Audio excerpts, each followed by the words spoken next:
yan, labang yan. Labang nagkakasal ng mga isa.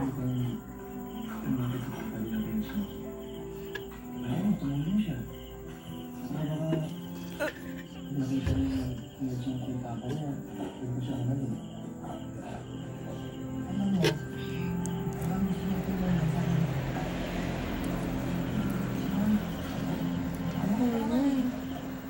Pabigyan mo ako ng malakas na panangatawan ng Diyos.